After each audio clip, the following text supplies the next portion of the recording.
May mga gusto lang po akong i-clarify doon sa mga interviews at mga sagot ng nanay ko po sa mga interviews niya po. Unang-una po yung 70K na incentives po na sinasabi niya from World Championships 2021 po. Unang-una po 2022 po yun.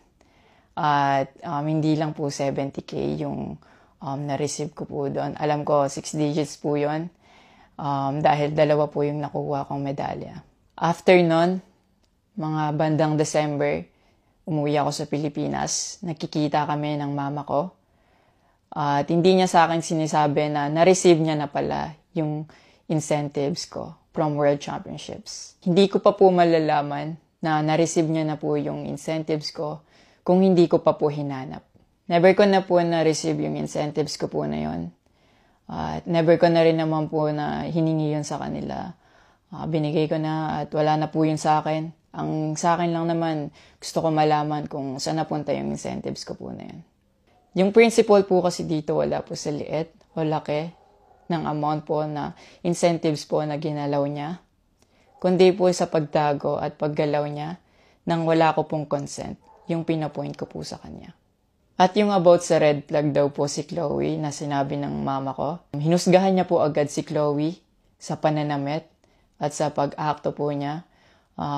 Magkaiba po ng kinalakihan. Unang-una, lumaki si Chloe sa Australia at ayun yung nakagisnay niyang culture. At ibang-iba po talaga sa Pilipinas kung paano tayo gumalaw, magsalita o manamit po. At yung about po sa yung mauubos po yung anak ko, nasabi po ng mama ko. Unang-una po si Chloe po may sarili po siyang income.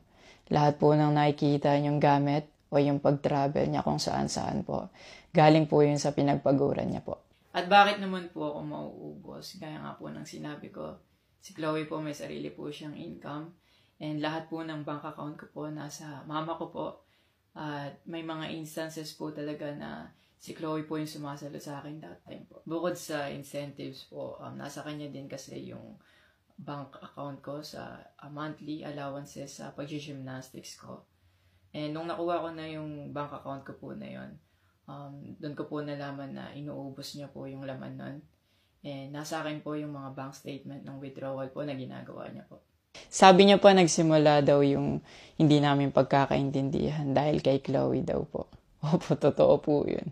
Dahil ever since unang-una pa lang, ayaw niya na kay Chloe kahit hindi niya pa po nakikita or nakikilala in person. And mas nagkalabuan po kami nung naglagay po ako ng boundaries sa relationship ko. Kasi pinaglaban ko po si Chloe dahil gusto ko po siya. Yung about sa training camp na kinikwento niya na si Chloe dapat wala na daw doon, sabi ng former coach ko pagdating nung dalawang magte-training camp doon. Usually, kapag magte-training camp kami, palaging naka-hotel. And miscommunicated yon na doon pala sila sa akin na mag-i-stay. Hindi rin totoo na pagpunta nila doon, nung dalawang bata, dapat wala na si Chloe kasi sabay-sabay silang pumunta doon. Actually, nagulat pa yung former coach ko kasi nandun si Chloe. Minelcome naman namin sila talaga.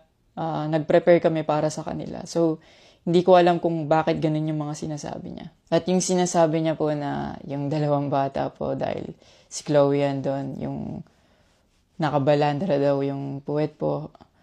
Bilang nakakatandang kapatid po, bilang boyfriend ni Chloe po, at bilang ate at kuya po, kami po aalagaan po namin sila. Hindi namin po gagawin yung mga iniisip niya na gano'n ang dumi niya mag-isip at hindi appropriate yon para sa akin at disrespectful yon actually sa akin and kay Chloe po.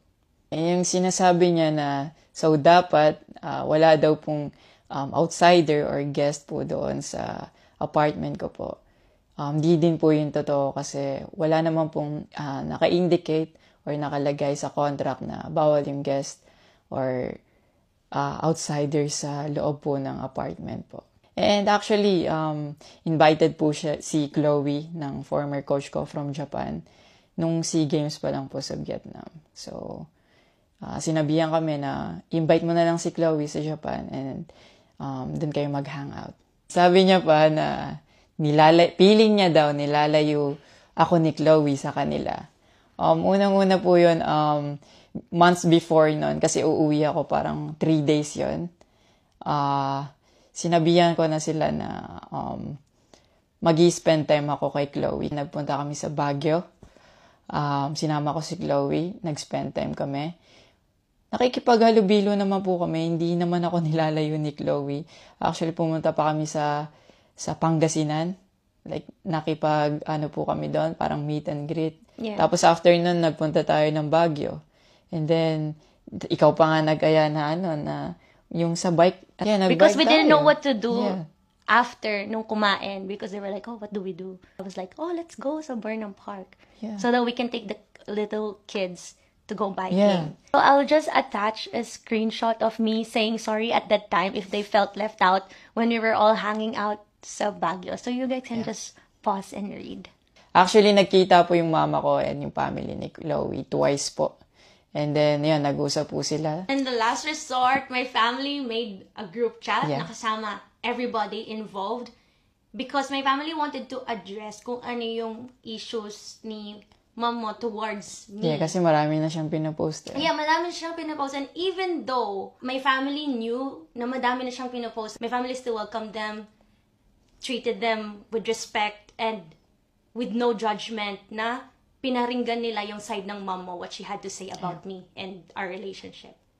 And then, after the group chat, she left, your mom left, and wala siyang narinig anything from my family. May recent interview po kayo na kinocongratulate niyo po ako. Kung genuine po talaga kayo, maraming salamat po. Ina-acknowledge ko po yung pagka-congratulate niyo sa akin.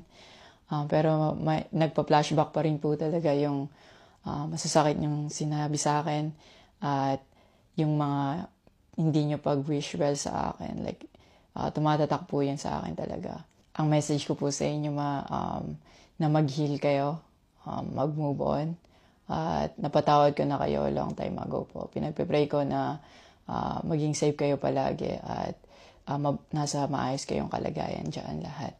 Tigilan na po natin to at i-celebrate na lang po natin yung mga ginawa po ng paghihirap, pagsasakripisyo ng bawat atletang Pilipino dito sa Olympics.